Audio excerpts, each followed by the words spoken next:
15 miles of beaches, 22 miles of roads.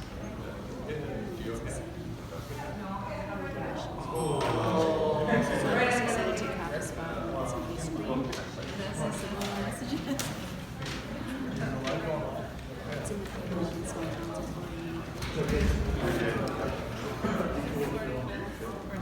no, the keys are down here. That's where we're going to show. That's the better one I'm wearing. So this is where Kristen is. See, it's beach. See, Kansas Airport. We're going to be like down here somewhere. And then Santa Rosa. So it's all on that side, which is interesting.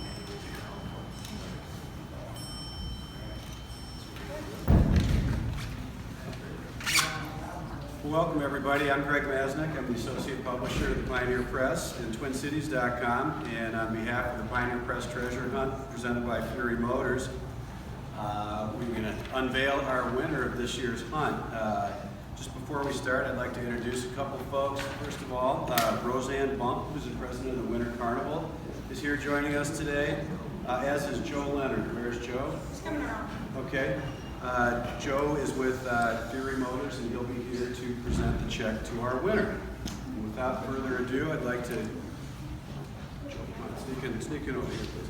I'd like to introduce our winner this year, who is Jerome Krieger from Forest Lake.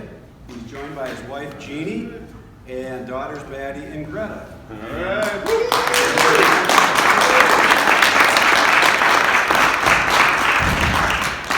Jerome found the medallion this afternoon after clue number 9 at Spoon Lake in Maplewood, part of Ramsey County's Keller Regional Park.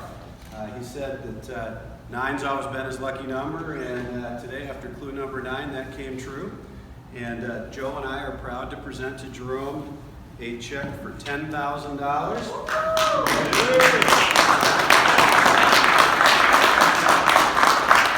Jerome did have a registered Winter Carnival button, and in addition to that, all click clues today. So again, congratulations. And I guess I'm going to turn it over to our winner here, and maybe you can tell a little bit about how you interpreted the clues and the tools you used, a little bit on your background on the hunt, and how you came to find the medallion today. Thank you. Like some other people, I started out at Long Lake on Clue 3. Searched Long Lake for 3, 4, 5, and 6 all the way till Friday. Saturday and Sunday I was not able to get out. I'm the president of a basketball hoops club in Forest Lake, and we had our tournament. So I was hoping and praying that it would go to Monday this week and not be done by Sunday. Looked at both the clues on Saturday and Sunday, didn't pay too much attention to it till this morning when I had the day off, and looked at things and started to decipher a little bit more. Heard a lot of rumbles on the discussion board and everything else that Keller was the place. After eating breakfast today and looking at the clues, I also work for the City of Blaine for their Park and Rec department, so I use a lot of the Park and Rec stuff throughout Ramsey County and all over the place, maps and stuff like that to try to find things. Looking at the Ramsey County maps and knowing that they had the new boardwalk and everything else, and trying to put some of the clues together, the first thought that came to me was the area that kids fish a lot right up on the north side of Highway 36 in that area. The one clue which I had told the people from the Pioneer Press that kept sticking in my head was a sign about the restrooms being closed for the year and to go around. Even at Long Lake with the pavilion and that there, I thought that it was anywhere in some of the trees that were around the pavilion. When I was at Long Lake for the 3 or 4 days, that's exactly where I was in the trees. The other clue that I kind of thought was still in the back of my head was the angle. And the angle to me was it was in the trees, but you had to be basically on an angle where you were going upward or going downward. When I got to Spoon Lake today at about 2 o'clock, there was probably about 18 to 20 cars there, and people were pretty much scattered. When I went around the little bathroom area and walked a little bit, if anybody was out there, there was a lot of ice with snow on it. It was pretty slick. In fact, I almost lost it and fell on my butt in the first 5 minutes. So, but proceeded to go down into the wetland area just a little bit to check things out. Didn't feel too comfortable there, so went back into the woods and knowing at Long Lake that the county had cut a bunch of trees, and on Wednesday lit them on fire. I saw a bunch of trees that had pink ribbons on those. So I figured that those are more trees that Ramsey County probably was going to trim up a little bit. So I figured I would just work my way around, starting basically from kind of the west side of the trees and work my way down around the southwest and around the south side. When I got to the south side, just on the north side of the little service road there, a car pulled up and asked me, they thought I was somebody's cousin, so they asked me to say, hey, come on, let's go, it's your cousin. And I could not hear what they were saying with all the cars that were going over Highway 36. So I walked down to them and talked to them for a little bit about where we thought it was, and I said, I think it's in this area. I think it's on the north side of 36. When I got done talking to them, I went back and started where I left off. It was a lot of leaves and a lot of pine needles in there, so with the sun and being warm out today, it was pretty easy to move things around and check things out. I saw an area with snow that hadn't been touched. Everything else that had been touched looked like it had been touched either today or been touched the night before. And I just took my hoe and basically went slowly through there, not knowing if it was in anything or if the thing was just out naked. And it went for about another 3 minutes, and I hit a piece of ice. When I hit something solid, it was a piece of ice about this big. I picked it up. It was maybe about that thick. I turned it over. It was leaves on one side, and on the other side I was trying to see if I could read any writing in between. When I didn't see any writing, I said the only thing I can do is try to crack it open and see what happens. When I dropped and cracked it open, boom, the puck fell out and was upside down with the writing of call if found to this phone number. There was nobody around me. I looked all around. I picked it up. I put it in my mitten. I walked back to the road, which is probably about 30 yards away, to Keller Parkway, and I walked down the street. I think I saw 2 people that were walking out of their cars. I said to myself, should I tell them or should I just go and be done with it? And I just hopped in the car and called my parents, called my wife. My wife didn't believe me. My wife said, send me pictures. I said, I'm in the car. I can't really text and drive at the moment. She's like, send me a picture. So my parents live off of Dale Street. I went over there to show them, and finally got to a stoplight where I could send a picture. Went home, got everything I needed, the clues and everything else, and got back. So besides that, I'll open it up for any other questions.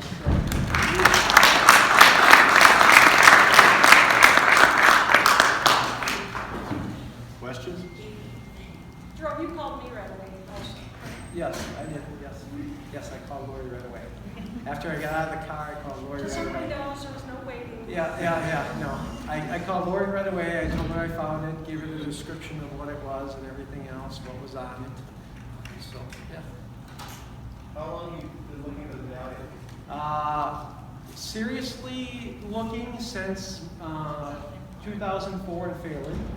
We were next to Jake when Jake found it at Lily Dale, probably about 15 feet away. Were you guys the couple I was talking to before? Right Yeah. before? No, not right before you found it. We No, I think I get a picture. No, my wife ran up to you and asked if she'd get a picture right away when you guys found it. So we were really close to where you were when you found it there. We were at Tony Schmidt from Clue 4, and we were right in that same area. And then we went to the back, went to the sides, we've been really close there. We were by you at Swede Hollow, in the right spot before it got knocked, or after it got knocked in the water, before it got knocked in the water.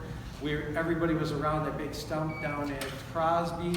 So we've been very close before. It's been my wife, my sister-in-law Jolene, and my best friend Tony. It's kind of been the 4. In the last couple of years, with the kids being busy with sports and everything, Maddie and Greta play basketball. Maddie plays in high school, and Greta plays traveling.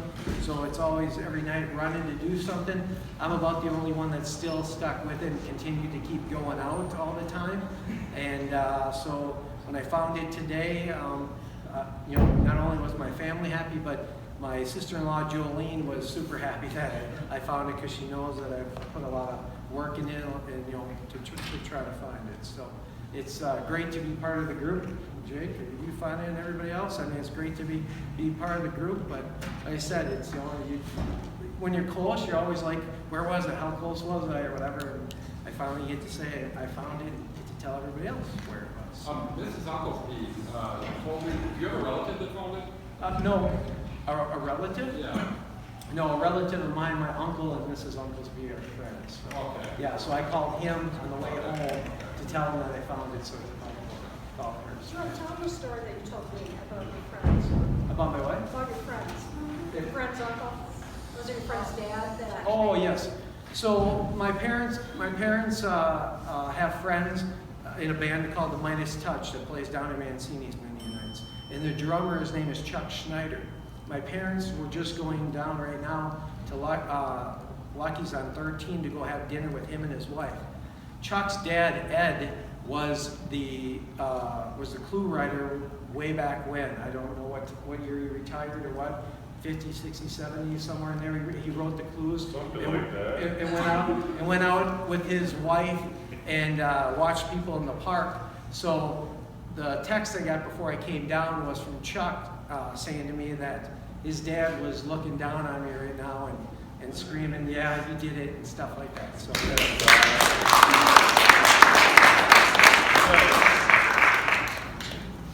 It's still early, but it's sinking in. But any idea what you're going to do with winnings at this point?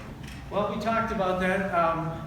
Both us as a family, the daughters and that, we went to Mexico a few years ago, and we haven't gone. With both of them playing basketball throughout the winter, and then they play AAU, which starts up right in March during spring break. They're like, Dad, can we go on a trip? Can we go on a trip? So we've pondered that thought a little bit of taking them away for a little bit of a week. We'd all enjoy that, I think. So maybe we'll go on a trip. Don't pay bills. Good job.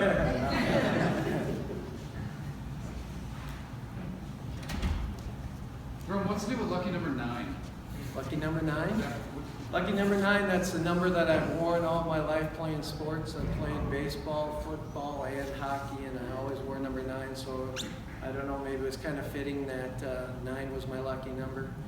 Some of my friends said, on the way, or after I told them today, they're like, well, you know what, you deserve it.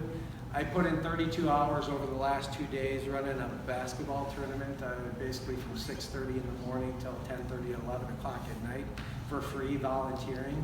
So maybe they said it's karma, and this is a way of the good Lord paying you back for all that you do. So who knows? You got to be lucky.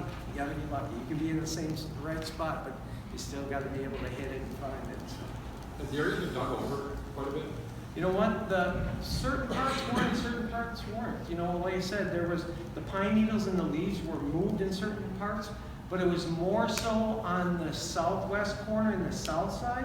As I got more to the southeast side of it, where it's basically where the bend came for Keller Parkway after you got past the last turn, right before you turn into the parking lot.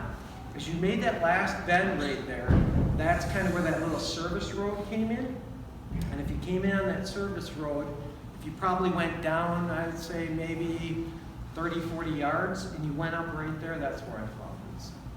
And I would say from the bottom going up the hill, I was maybe, 20 yards, 10, 20 yards up. So.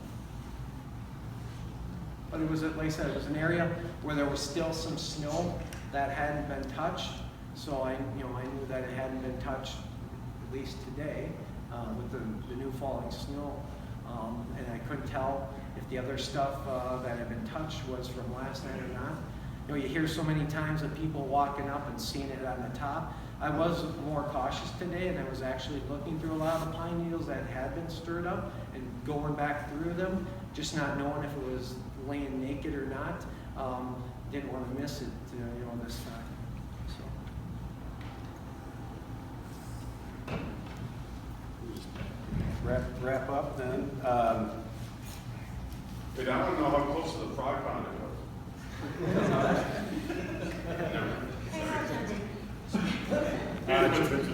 Just a couple other treasure hunt facts. The medallion was also found at Keller Park in Maplewood in 1976.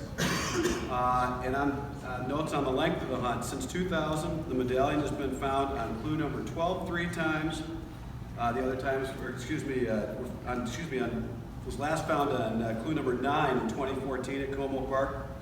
And the shortest hunt in recent years was hunt number 1 in 2007, when the clue was found, the medallion was found on clue number 3. So this fun part of the Winter Carnival dates back to 1952 when the Pioneer Press starts it. And again, I want to thank all the hunters who are gathered here. It's your spirit, your energy, and your passion for this event that makes it a lot of fun for us to be involved in. And again, thank our folks at Fury Motors as well. Don't forget there's an opportunity to enter and win the Second Chance contest to win a tablet computer from Fury Motors by dropping off the clip clues with the entry form at a Fury Motors location in either South St. Paul, Lake Elmo, or Stillwater. The entries must be submitted by February 9th, and the winner will be drawn on February 10th. So again, congratulations, Jerome.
Maybe you need a new Jeep.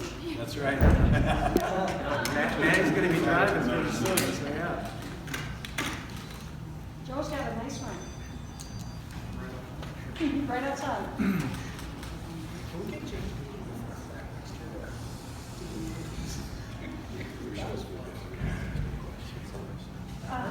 All right. Thank you. We're done. Congratulations. Thank you guys.